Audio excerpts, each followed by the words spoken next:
तक चलेगा। अब मुझे अपनी जरूरत का सामान लाने के लिए पिताजी के आगे हाथ फैलाना पड़ेगा। मेरी शादी आपसे हुई है, ना कि पिताजी से। देख, अब तू गुस्सा मत कर, मुझे जोरों से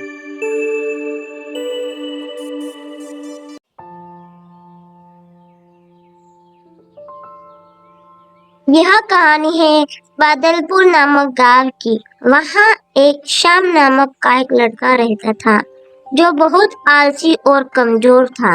उसके माता पिता भी उसके आलसपन से बहुत परेशान थे। एक दिन सुबह 10 बजे सुबह के 10 बज रहे हैं। श्याम, तू अभी तक सो रहा है? उठ जा। और कितना सोएगा? सोने दो ना माँ, मैं बहुत ही अच्छा सपना देख रहा हूँ।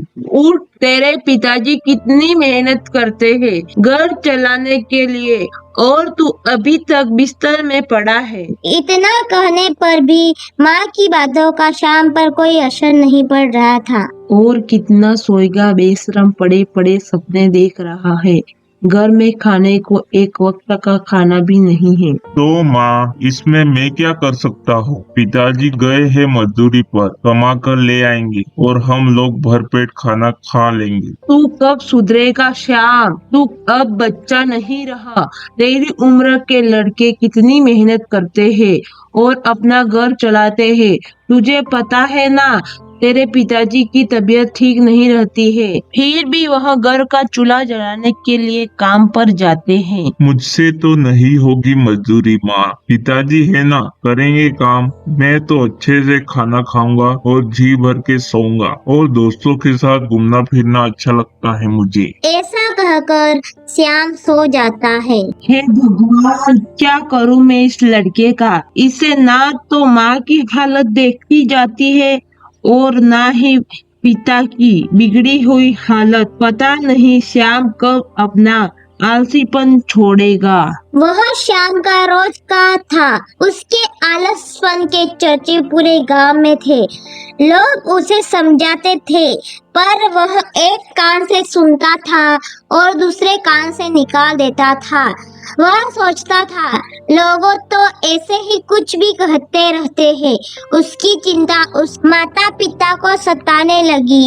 एक शाम उसके पिता धनराम श्याम से कहने लगे, बेटा, मैंने तेरे लिए काम ढूंढा है लकड़ी के कारखाने में। कल तू वहाँ 10 बजे चला जाना। वहाँ पर ज्यादा काम भी नहीं करना पड़ता। मैंने सारी बात कर ली है, तू बस 10 बजे पहुँच जाना। हाँ हाँ, चला जाऊंगा। अगली सुबह धनराम अपनी पत्नी से कहता है, मैं जा रहा हूँ, तुम श्याम को समय पर उठा देना और कारखाने भेज देना। ठीक है जी।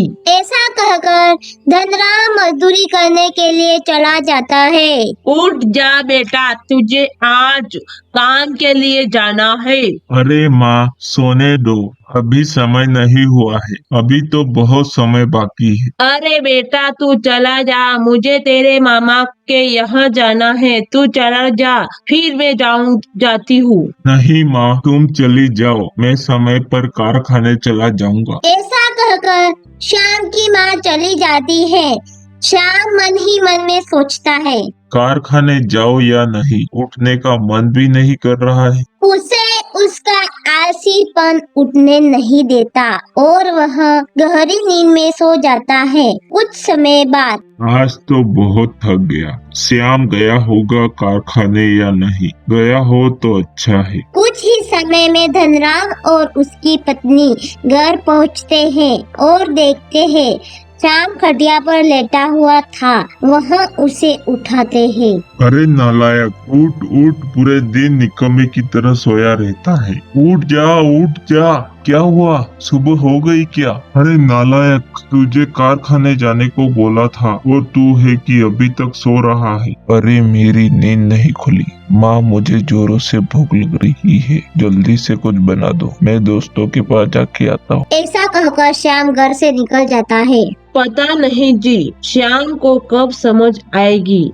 मैं तो परेशान हो गई हूँ उसके आलसीपन से। तुम सही कह रही हो, अभी तक कोई कामकाज नहीं करता, यहाँ तक कि घर का काम में हाथ भी नहीं बटाता। अब तो इसकी चिंता सताने लगी है। श्याम के इस आलसपन से उसके माता पिता बहुत चिंतित रहने लगते हैं। कुछ समय बीतता है। एक दिन सुबह मंदिर जाके आती हूँ। श्याम की माँ मंदिर जाती है तो उसे रास्ते में एक साधु महाराज दिखते हैं जो पेड़ के नीचे बैठे थे। क्यों ना इस साधु महाराज के पास श्याम के बारे में कुछ पूछा जाए। ऐसा कहकर श्याम की माँ साधु महाराज के पास चली जाती है। बाबा मेरी मदद करो। क्या हुआ बेटी, तुम इतनी परेशान क्यों हो? बाबा वो मेरा एक बेटा है जो पूरे दिन केवल आराम ही करता है। वह बहुत ही आलसी है। मैं ऐसा क्या करूं जिससे वह उसका आलसीपन छोड़ दे। बेटी, तुम उसका विवाह करा दो, सारी समस्या खत्म हो जाएगी। ठीक है बाबा।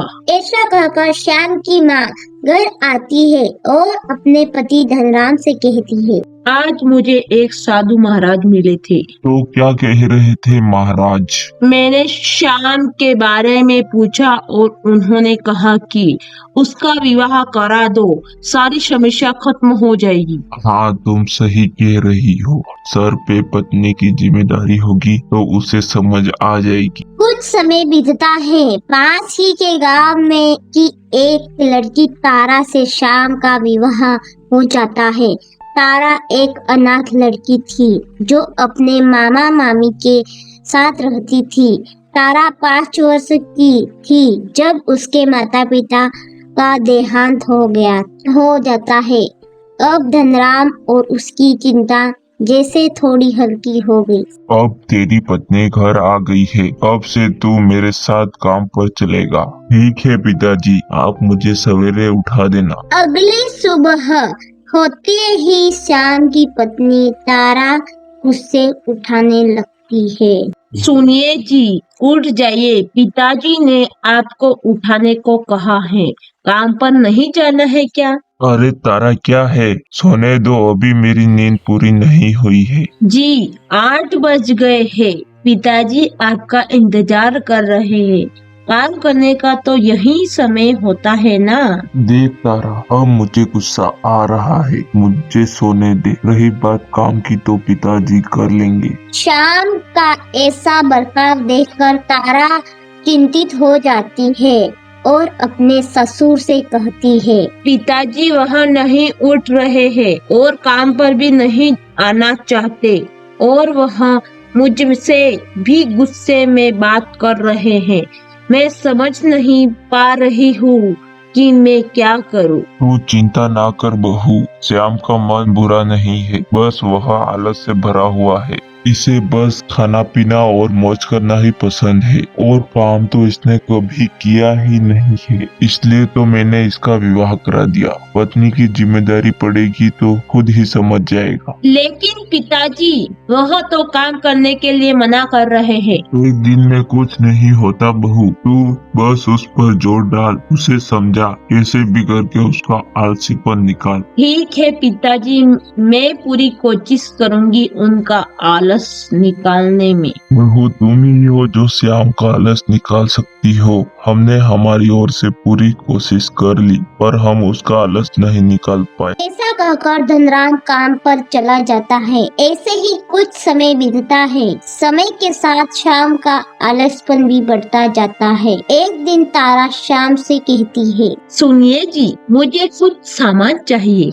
क्या हुआ? मुझे कुछ सामान लाना है, मुझे पैसे दो। मैं माँ जी के साथ बाजार जाकर सामान ले आती हूँ। आपको तो सोने के अलावा कुछ दूसरा काम ही नहीं है। देखो, मेरा दिमाग मत खराब करो, मेरे पास पैसे नहीं है। मैं अपना खर्च भी बहुत मुश्किल से उठा पाता हूँ। पिताजी मुश्किल से थोड़े पैसे देते हैं, इसलिए नहीं ला सकता मैं तुम्हारे लिए सामान। जी, मैं आपके सिवा अब किसको कहूँ? माँ को या पिताजी को बोल देना, वह लाकर दे देंगे। मेरा खर्चा भी वही उठाते हैं अब से तेरा खर्चा भी वही उठाएंगी। अब तू एक काम कर, मुझे भूख लग रही है, कुछ फटाफट बना दे नाश्ता। तू नाश्ता भी बहुत स्वादिष्ट बनाती है। अगर आप अपनी पत्नी के खर्चे नहीं उठा सकते हो तो आपने मेरे साथ विवाह क्यों किया? आखिर ऐसा कब तक चलेगा? अब मुझे अपनी जरूरत का सामान लाने के लिए पिताजी के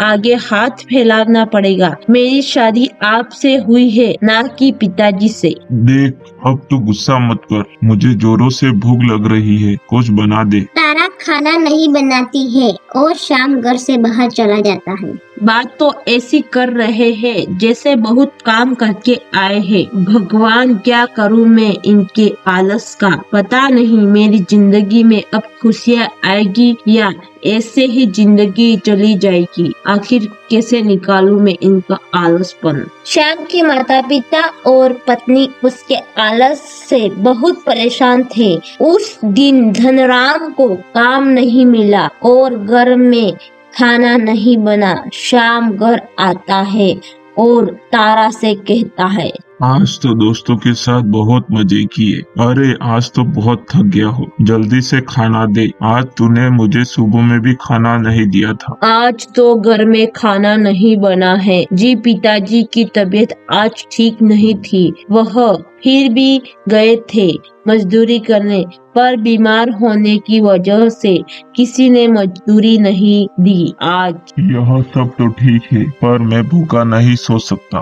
पिताजी कुछ करो, मुझे भूखा नहीं रहा जाएगा। जाओ और कुछ सामान उधार ले आओ या किसी के यहाँ कुछ मांग कर ले आओ। कुछ भी करो, मुझे खाना चाहिए, भूखा नहीं रह सकता। धनराम चिल्ला उठा। बस कर निकम्मे, बस बहुत हुआ। अब तू छोटा बच्चा नहीं है जो भूखा नहीं सो सकता। अब मैं तुझे और बर्दाश्त नहीं कर सकता। निकल जा मेरे घर से और अपनी पत्नी को भी साथ लेकर जा। मेरे घर में तुम्हारे लिए कोई जगह नहीं। यह सुनकर श्याम के होश उड़ जाते हैं। उसके पहले उसने अपने पिता का ऐसा बर्ताव कभी नहीं देखा था। क्या कह रहे हो पिताजी? मैं कहाँ जाऊंगा अपनी पत्नी को लेकर? मैं आपसे वादा करता हूँ, मैं आपके साथ काम पर आऊंगा। मैं तेरी एक भी बात नहीं सुनना चाहता। ऐसे वादे तू पहले भी कई बार कर चुका है। निकल जा मेरे घर से। और तारा बहू, तू भी अपने पति के साथ चली जा। श्याम अपने पिता से बहुत विनती करता है, पर वह उसकी एक नहीं सुनता और श्याम और तारा को घर से निकाल देता है। हे भगवान, मेरी बहू की रक्षा करना। तारा बहू की चिंता हो रही है। तू चिंता मत कर, अब श्याम को अक्ल आ जाएगी। अब कुछ काम करना सीख लेगा। खाली पेट इंसान को कुछ भी करा सकता है। भगवान, मेरे बच्चों की रक्षा करना, वह कोई गलत काम ना कर ले। उधर श्याम और तारा रास्ते से जाने लगते हैं। कुछ घंटे बीतते हैं। जी, हम कहाँ जा रहे हैं? जी, बस कब से ऐसे ही चले जा रहे हैं। मैंने कहा था समय पर सुधर जाओ और देखो आज हम बिना घर के भटक रहे हैं। अरे तारा, एक तो खाली पेट मुझसे चला नहीं जा रहा, ऊपर से तो ताने पे ताने दिए जा रही है। मुझे कुछ सोचने तो दे। सोचने से क्या होगा जी, आपको काम करना पड़ेगा जी। काम और काम, सोचने से काम नहीं मिलता, काम ढूंढने से मिलता है। पहले मुझे काम ढूंढना होगा, फिर काम करूंगा। अब वह दोनों बहुत थक जाते हैं और एक पेड़ के नीचे जाकर बैठ जाते हैं। अब क्या करे तारा, मुझे तो जोरों से भूख भी लग रही है और कुछ सोच भी नहीं रहा। जी, मुझे भी बहुत भूख लगी है, मुझे तो कुछ नहीं सूझ रहा है। श्याम सोचता है, मुझे कुछ काम तो आता नहीं है, अब हम कैसे रहेंगे? वह भोजन कुछ देर में श्याम की बत्ती जलती है और वह तारा से कहता है, कब तक यहाँ बैठे रहेंगे तारा? रात भी होने वाली है। तेरे मामा का घर यहाँ थोड़ी ही दूरी पर है, क्यों ना हम वही चले जाए? ऐसा सुनकर तारा को गुस्सा आ जाता है। तो क्या अब हम मामा मामी पर अपना बोझ बनेंगे? अरे तू हर बात का गलत मतलब क्यों निकालती है? हम 1-2 दिन रहेंगे जब तक मुझे कोई काम नहीं मिल जाता। ठीक है जी, वैसे भी रात होने को है और भूख भी लग रही है। ऐसा कहकर वह दोनों मामा मामी के यहाँ चले जाते हैं। तारा अपनी मामी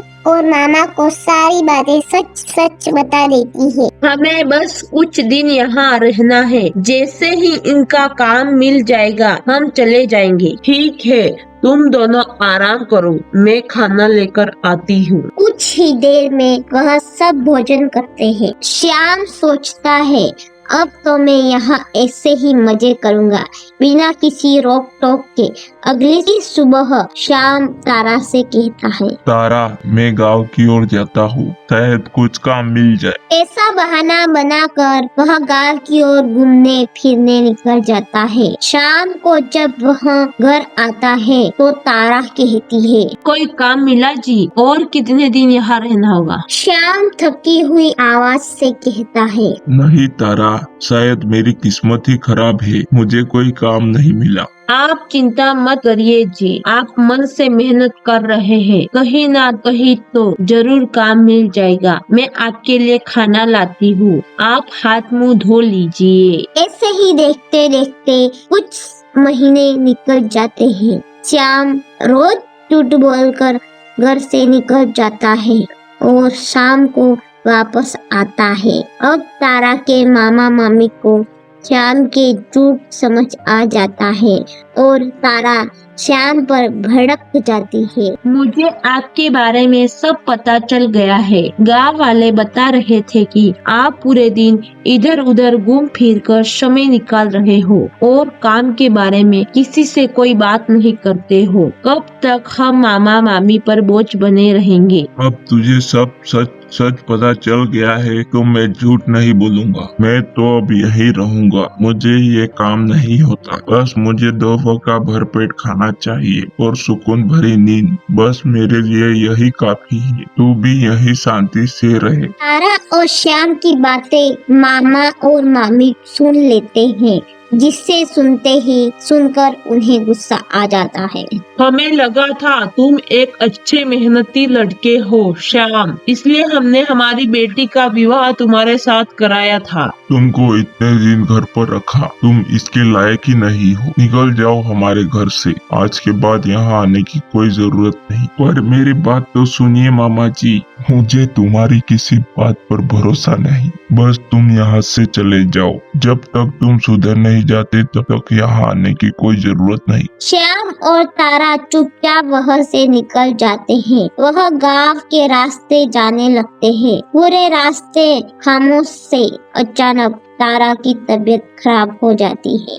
अरे तुझे तो बहुत तेज बुखार है, अब ऐसे में तुझे कहाँ लेकर जाऊँ? तुम्हें तो दवाई की जरूरत है। आपको कब से मेरी चिंता सताने लगी? जाओ और मस्ती करो, घूमो फिरो और सोए रहो। है मेरी, मैं आलसी जरूर हूँ पर इंसान बुरा नहीं। हमारे सर पर छत भी नहीं, अब मैं क्या करूँ? ऐसा सुनकर तारा गुस्से से कहती है, आपको मेरी चिंता करने की कोई जरूरत नहीं है। सच कहूँ तो मुझे शर्म आती है तुम्हें अपना पति कहते हुए। आज पहली बार श्याम को बहुत बुरा लगता है।